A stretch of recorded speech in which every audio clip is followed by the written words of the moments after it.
Welcome back to the Innovative Agency, everybody. Sharon Torek here with you today, and so excited about taking a bit of a turn in the show today to talk with someone who I've known for a long time, but who we've never had a chance to really sit down and talk about his zone of genius, which is leadership. And as I was telling him before we hit record today, I really feel like that is the most consistently valuable thing that any agency owner or leader can do for their personal and professional success is mastering leadership because um, it's how you get, in my view, to build the machine that you need to take you where you need to take the agency. So, and free you up for what you need to do and be in order to get the business where it needs to go. So, Ken Jacobs, welcome. I'm so excited to have you here today.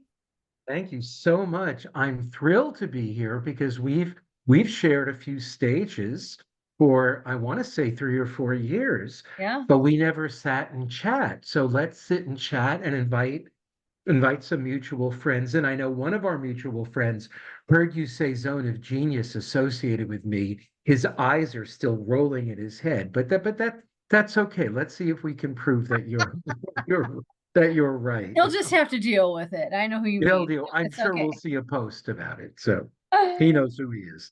So you are your principal of Jacobs Consulting and Executive Coaching. You founded the consultancy.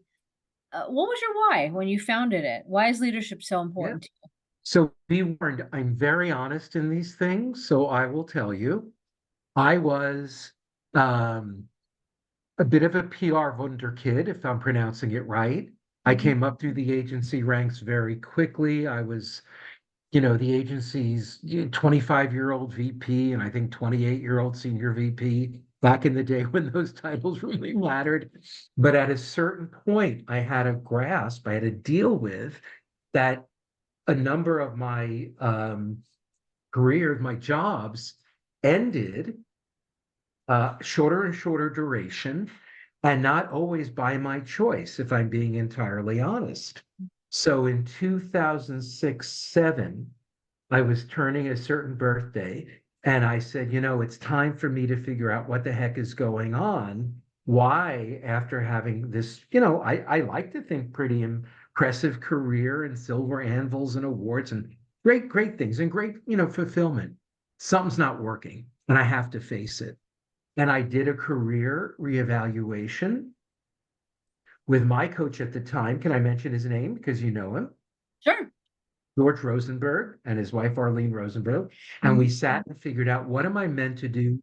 What really brings me joy, you know, and what's needed in the marketplace, and what can I make a buck doing, right? What can I make a buck doing? Mhm. So we knew we wanted to have a business facing mostly agencies, mostly PR and comms, and that it would include an offering of, if as needed, training, consulting, and of course, coaching. So Mhm. that was 2006 or 7. And the biggest change is, now that we're fast forward all these years later, business is thriving, I'm thrilled to say.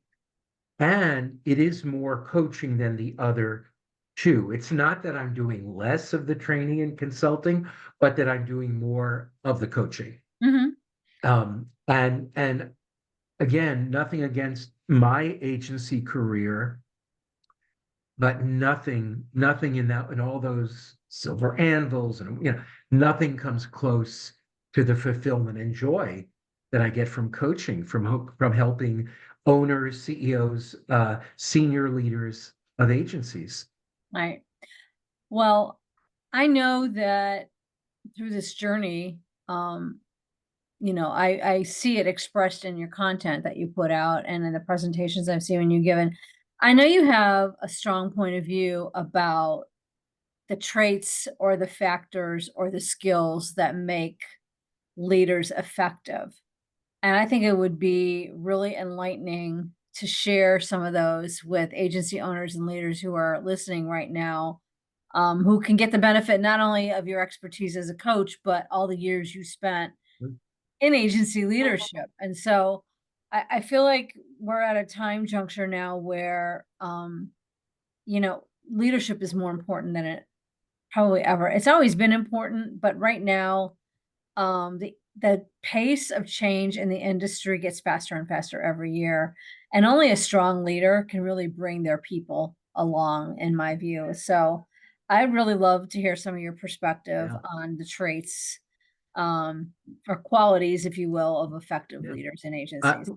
I'd be happy to. I couldn't agree more. The one thing I will also add is that I've observed in this industry, both being in it for my first 25 plus years and working with agency leaders, that we promote people into positions of leadership sometimes, often for the wrong reason, right? They go from learner to practitioner to manager, and then we promote them into leader, excuse me, because they're great with PR and digital and content and social and client and all this stuff. But the skills of leadership are different. Some of them you tap along that journey, but we promote them too quickly without considering some of these things we'll share. So, as the setup. So, number one, emotional intelligence. Emotional intelligence, you know, uh, we used to call skills like emotional intelligence and related leadership skills soft skills. We've got to stop. They are, in my view, essential, critical leadership skills. Emotional intelligence, we talk about it, it's one of the E's of great letter E, of great leadership. But it's so important to understand what it really means. It is a real thing. There is, in fact, an emotional intelligence assessment you can take. My recommendation, if I may, and I have no relationship with the authors, um, Bradbury and Greaves, Greaves, Bradbury, like it sounds, I think, Mhm. Amazon, Barnes and Noble, whatever. Buy Emotional Intelligence 2.0. When you buy it, you only read a chapter or two, there's a code on the flap. You get to take the assessment. The assessment is very quick to take. You get your assessment very quickly. It is so practical and so helpful and so right on the money. And they assess you in four quadrants. And my experience, and I think this will be for most people, is that you're strong maybe in two of the quadrants. You have a few watchouts in one of them, and then you got your big watch out quadrant. And if you don't do some work to raise that score, you're not leading as effectively as you could. Far from it. You might be seriously missing opportunities, not leading well. Um, I have recommended it, even though I'm not a certified EI coach, but I know it helps people. It helped some of my clients. It helped me. And if I could add a little more good news, so you take it and you have to answer honestly. Any assessment, please answer honestly. I did. And then I was rereading it because I was recommending it to so many of my coaching clients. And I realized, wow, I can take it twice. I had missed that the first time. So fast forward 2 or 3 years later, I'm doing a lot of work on my own emotional intelligence as a coach, leadership coach, and because I now had these recommendations. And I answered honestly. My scores went way up, especially in my watch out quadrant. That's what I wanted to That ask you that about. felt so good. Yeah, So I'm good. sure. So what are the most positive indicators in terms of emotional intelligence of somebody's ability to be an effective leader in your experience? Or what are the watch outs that you see that are hardest to turn around when someone Yeah. is stepping into leadership? Well, they're different for everyone. That's why everyone needs to take it. I'll tell mine was in social management.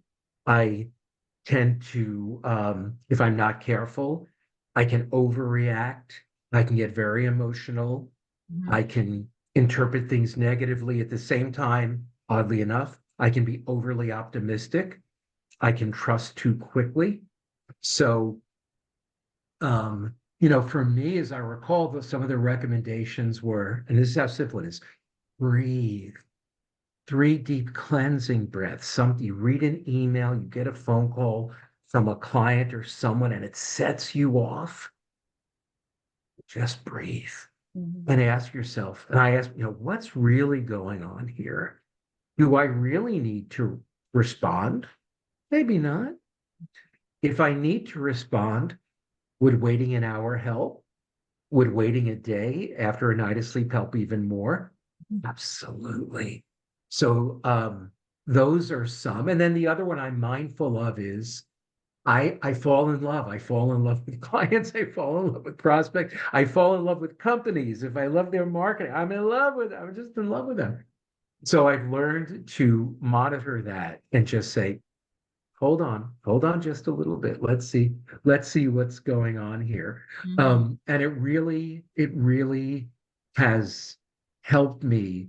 I like to think enormously because as a coach, you've got to bring emotional intelligence Mhm. to sense what's going on for the other person, right? Emotional intelligence, it's not about managing others' emotions. No, no, no. I think some definitions say that. I think when we try to manage other emotions, I call that a slippery slope, Mhm. but understand your own emotions and understand as a leader how that impacts people in your organization and your clients and your prospects and use emotion for a positive thing. Over the years in the business and then doing this, I've heard people say, "Oh, I wish I could remove emotion from my workplace." Well, I get it because, and I said that years ago too, but I think that's because we're thinking emotions as sort of negative, the raised voice, the tears, all, things that we perceive as maybe a negative or inappropriate for the office or the workplace. But emotions run the gamut, don't they? Right? If Mhm. Right. people come in ready to kill their goals, that's a strongly emotional state. When people come in wanting to work with their community, their organization, even if you're all virtual or you're hybrid, that feeling of we're a team, we're doing it, and that's an emotional state. And you know, if you're lucky enough that they come in wanting to follow you and are jazzed by your organization's values and are jazzed to help it succeed, that's an emotional state too. So Right. let's stop, let's listen to emotions, let's not think of any of them as negative, and let's use it as a tool. And I hope I use the word use correctly. um, let's use it as a leadership tool to Mhm. get people behind the cause, behind the organization, behind their clients, behind one another, and following you. Got it. So hone your emotional intelligence, including the aspects of it that are appropriate for your specific role as a leader in the organization, and um, use it as an awareness mechanism as well, is what I'm hearing from you. So that's all very good feedback. Absolutely. Absolutely. And awareness is so critical. Awareness of how we show up as a leader. And, when one of the things, we'll go a little out of order here. I hope it's okay. But this idea of getting feedback, leadership feedback, how am I, remember, those of us old enough to remember Mayor Ed Koch, how am I doing, right? We need to be asking our people in a way that generates an honest answer. And most are willing to tell us. And sometimes we don't want to hear it. But, we don't define our leadership brand, right? Mhm. Nothing against Hydrox. They may think they're America's favorite sandwich cookie. Oreo owns that, and Oreo owns the fun, right? Your your your followers, your customers, if you will, determine your brand. So how am I coming across as a leader? I need to know. So that from your point of awareness, Right. yet Right. let And being leadership. unafraid to learn about how your um followers, for lack of a better word, I call them that. in an agency, are perceiving and getting value from your leadership style, as I think a part of emotional intelligence too. But No we got a lot of question. traits to talk about. Oh So, my goodness. all right, what's the next one that you think is critical for leaders? It's also E, and that is empathy, and that is, emotional intelligence, empathy. We hear a lot about it, but how many really understand it? It's like, oh, I know what they're going through. Well, maybe not, but understand there's three kinds of emotional empathy. There's cognitive, I believe the next one I want to say is emotional. I may have that wrong. And the third is behavioral. And we need to understand that. And for anyone who wants to better understand empathy, I always say, look up. I used to say Google, but now with the lawsuit, I don't, or, I don't know if I should say, just search for, Yes, they're in a like, judged monopoly, apparently, yeah, as of today. exactly. Look at me knowing the law, but so do a search for either three types of empathy or Daniel Goleman, Goleman, on empathy, because you need to understand those three types of empathy. I'm not an expert, but I know there are three, and I know we generally start with cognitive, then move on, and then we bounce around a little bit depending on the situation. But Right. knowing, truly knowing how your people feel is absolutely critical. And if someone says, oh, that's too woo woo, that's too granola, it's crunchy, I call BS on that Mhm. because it is proven that leaders known for empathy have more impassioned followers. And I use that follower term proudly. We want Yeah. people to follow us, into the breach, as it were. I think there's a difference between having empathy and wanting to be liked by everybody. Because a leader, I think, cannot concern themselves with being liked by or being popular with everyone. And that's different though than having empathy for the circumstances your team members are working in or other things they're dealing with in their lives or just caring about them as humans. I think those are two different things. Absolutely. One of the great leaders in this industry, Barry Rafferty, who at one point there were only four women leading global communications PR firms, and Barry was one of them. So I respect her tremendously. And her great quote: "Liked leaders are liked, respected leaders are followed." Mm, And sometimes you've got to, well, not sometimes, if you really want to lead effectively, you've got to make the choice. So again, in the spirit of honesty, I was liked as a leader. I wanted to be liked as a leader. My nickname was Uncle Ken. mm, Sometimes that was okay. mhm, But when it came to deadlines or sharing that work was not acceptable, not up to the standard, things like that, mhm. I leaned into being liked more than respected. I keep thinking of names of great leaders today. I hope it's okay. Lenore Cooney, one of the great leaders I worked for in my career, now retired, but doing all kinds of great things. During one of my reviews, she said, Ken, your team is playing you like a mandolin.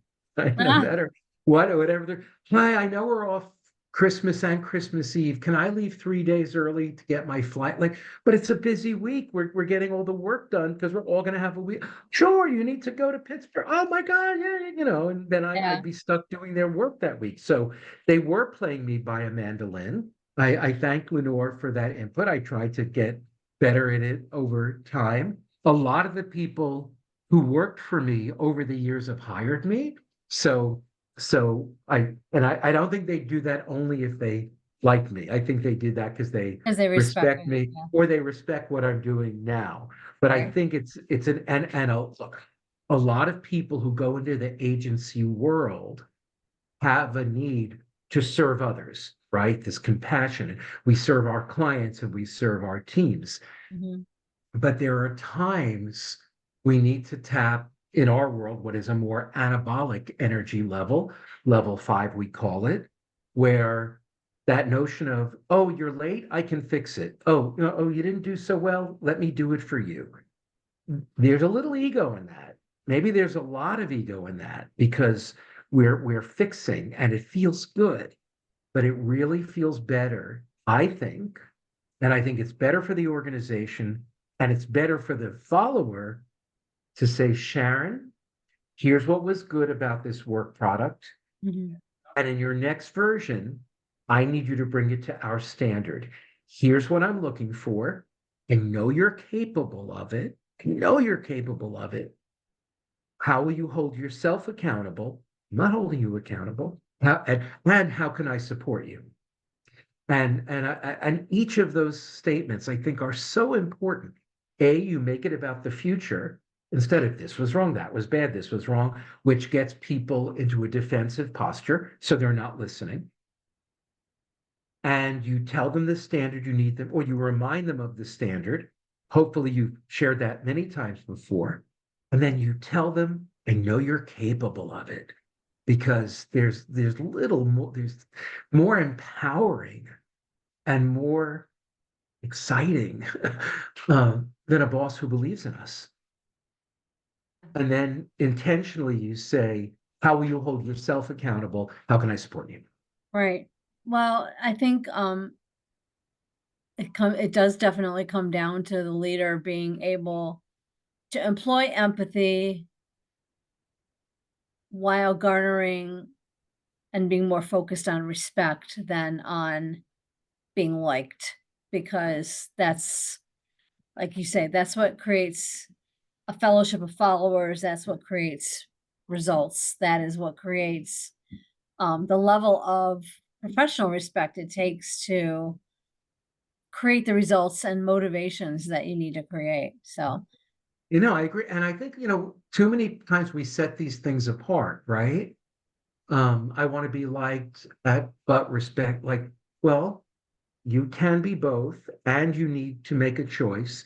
And if you're empathetic to the person, you understand what they respect, right? So, right, so empathy is not just the feely side. Empathy is understanding yes, what they respect and how you can make the often difficult choices to be respected more than liked. It's sort of like it's a little variation on, um, if you want friends, get a dog kind of thing, right? yeah, We can be friendly with our people at work, and that's great. And it can be amicable and amiable, and not but, I don't believe in but, and they have their friends, you have your friends. right, You are there as a leader to right, help them succeed. That's the key, right? yeah. So I think it's leaning into these other things. Right, right. Yeah, and it's you're not there to be family. I know sometimes workplaces can feel like familial, but Yeah, in a good way. effective leaders, yes, effective leaders Yeah. make sure that their teams know the difference. All right, so we've got emotional intelligence, empathy, and what's another one? I've got 12. I'm sure we're not going to get through all of No, we're them. not, but we'll No, have I you back know, I and know. get Let's through go the back rest. for part two in December, whenever. Yes. No, but I think trust to truly earn their trust Mhm. is so important because without trust, they're just coming in, they're doing the work, they're checking it, but it's not a relationship. And we do need to have a relationship with people that we're hoping to lead. And Mhm. so earn their trust. And just because you're the leader, don't assume they trust you. I think I'm getting too old because I keep bringing up these old cultural references. But if you remember, I want to say it was Lehman Brothers or one of those no longer now defunct investment houses. The Mhm. great late, you'll remember, I think, the great John Houseman, great American actor who was in The Paper Chase. He was the law professor. And, you know, you can't, something like, and this is on YouTube, you can find it. Look up John Houseman commercial. You can't assume trust. You must earn it. That's Mhm. how he spoke. You must earn it. And that is such a good lesson for leaders today because when you think about earning trust, it puts it in a different perspective. Then you think, well, how do I earn? How do I earn their trust? It's something active. Think about uh, my dear friend Patrice Tanaka. If you don't know her, you must. You must know Patrice Tanaka. But says, you earn trust by consistently acting in a trustworthy manner. And that's not always so easy. Hmm. And it goes to another point about anything that I mention in leadership. It is about consistency. Consistency is such an important driver for followers. Yeah. And I say, and this may surprise you, you know, rather than being a great leader sometimes, just be a consistently good leader all the time. Yeah. That consistency, in fact, builds security among your team and builds trust.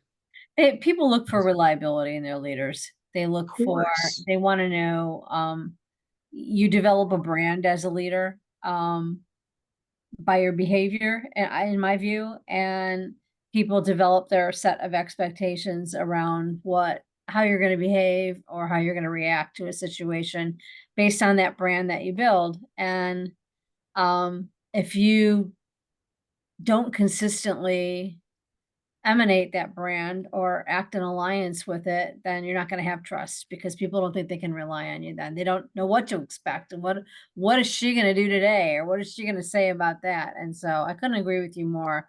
That consistency and that keeping your word to yourself first and then to your to your team next, even when it's personally inconvenient, is one of the pieces of really hard work that leaders have to do, I think, to be followed. And leadership isn't for the timid or the lazy or anyone else. It is work. Yeah. It is hard, challenging, but I think ultimately fulfilling work. And speaking of consistency, the feedback I ultimately got back from my agency days was 3 days a week I was Uncle Ken, as I mentioned earlier. Mm. One day a week they didn't know what they get. And one day a week, the nickname for me when I was on a tear was Evil Ben. So we had Uncle Ken and his twin Evil Oh, Ben. no. I was very lucky in that I did have someone on my team who always spoke her truth to me in a very kind, diplomatic, honest way. And I'd get an email or a phone call saying, "Hey, I hear," and it was so funny. "Hey, I hear Evil Ken's in the office today. Thought you might want to know." And I'd be like, "Okay, pull it back." But um, so the fact that Uncle Ken 3 days a week, Evil Ben one day they didn't know, it led to people avoiding me, not sharing bad news, not Mhm, sharing surprises with me because they didn't know what they were going to get mhm, because I wasn't consistent. So mhm. that was an important lesson for me. Right. Well, and I mean, if that had been part of your brand, where if they better get to you on one of the 3 days. Like, and but it was unreliable. Who knew, Right. right? Yeah, That I was get you. that was that was the problem. Maybe if I had done emotional intelligence or energy leadership earlier, I could have been able to, I learned all these great things about leadership by becoming a coach and then getting certified and trained as a coach, like all these things. If I'd only known them then, maybe I'd still be in PR. Who knows? Who knows? But I don't worry about these things because can't go back and no time Right. machine exists as That's of now. right. All right, so that's trust and reliability and consistency in your brand as a leader. What else do you think is essential Oh, for so leaders much to treat? more. Do I have time for at least two more? Let's do 2 more. Okay, cool. So, consistently giving respect. I always say RESPECT. Queen Aretha, our Queen of Soul, was right. Yes, she was singing about love, but I think she was singing about all relationships. You must consistently give respect. And not just when your team's doing a great job, not just when they go above and beyond. This is the test of leadership when people don't meet the mark, when their work product or output, excuse me, is not the standard we talked about a few minutes ago. when their work behavior is inappropriate or dysfunctional, that's when you've still got to communicate respect. Because by communicating that respect is partly what opens them to your feedback and gets them to see that they can, that you believe they can get there. They're capable of it. But without that respect, who's listening? So Mhm. communicating respect. And I always say, oh yeah, I respect all my people. Oh yeah, oh yeah. Oh really? I go, do you have any people that you perceive might not respect you? Oh, that one and that one. Yeah. Well, since energy is reciprocal, which is another point of leadership, if you suspect if you suspect they're not respecting you, Mhm. they may not feel respect from you. So rather than focus on, I need them to change and I need them to respect me, start by respecting them consistently. Mhm. You might be surprised at the change you get. And I guess the last one for now is about courage, is about courage. Oh, I love this And one. Tell me more. yeah, well, leadership is not for the faint of heart. Mhm. And when you think of all the great leaders over time, whether for you that's Lincoln or Mahatma Gandhi or Malala or Harriet Tubman, fill in your courage leader of choice. They had fear. They've written about their fear, but they walked through that fear to give courage to their followers.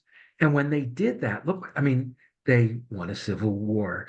They won independence from the greatest empire, the most powerful empire of the time through nonviolence, right? What else did they do? They helped so many people from slavery to freedom. They created learning for young women, in their country. So all you've got to do is lead an agency. And I'm not minimizing that that's challenging, but if Right. you take the lessons of these great leaders, and we live in a time in the agency business, 2023 was not a great year. Let's face it. 2024, little uncertain. Your people are their antenna is on high, on sensitive for your fear, but they want your courage. Courageous leaders are magnetic. They're attractive, and I don't mean good looking. Though I think if you're courageous, you look a little better.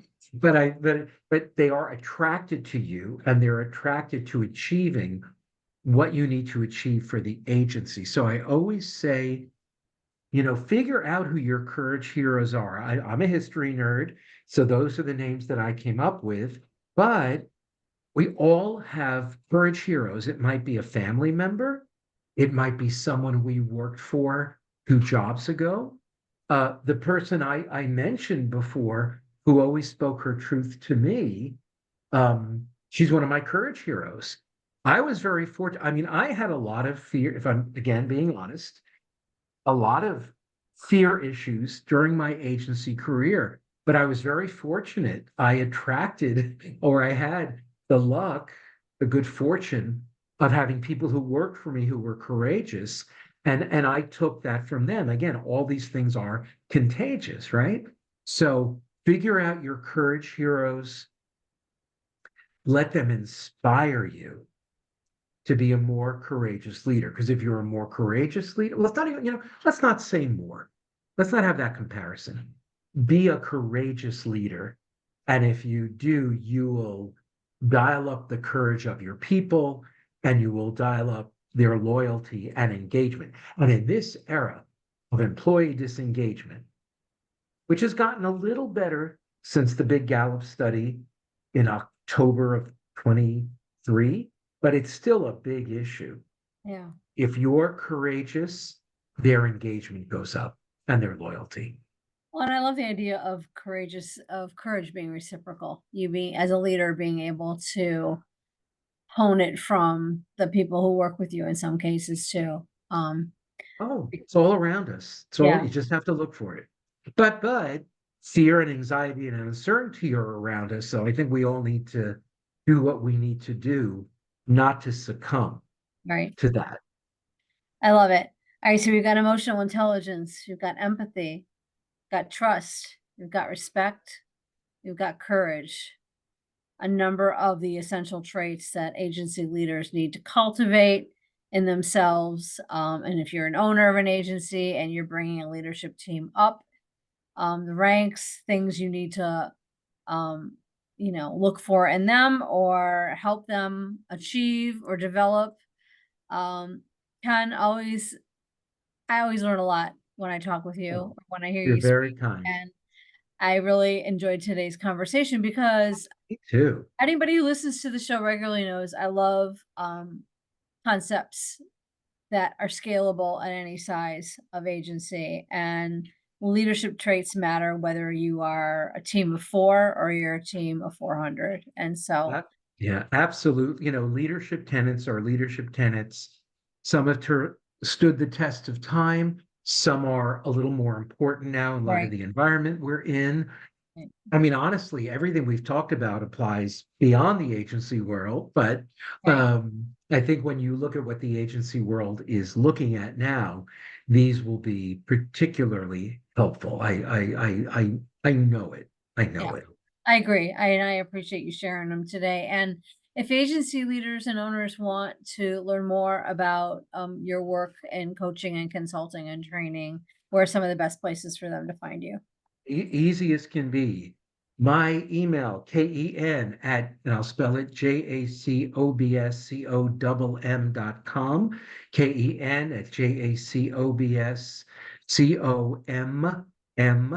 KEN@JACOBSCOMM.com. My website is www.jacobscom.com, spelled the same way. On LinkedIn, I believe if you look for Ken Jacobs and then PCC, that'll separate me from the Got it. other Ken Jacobs, and I'm on Facebook all the time, LinkedIn all the time. I think I'm easy to find, and I have been told that if you do a search for executive coaches for PR or agencies, I have been told that I'm at or near the top. So I guess all the All right, great. SEO work has worked. Awesome. All right, agency owners and leaders, if you need to find him, he's easy to find and Blimey. he's got a lot of great perspective on what Thank you. makes successful leaders in agency Yeah. land. So, Ken, thank you so much for joining us today. I really enjoyed our conversation. Thank you so much. Great being with you. It's been my pleasure. And thanks all the rest of you for joining us as well. I will see you all on the next episode. Until then, stay well.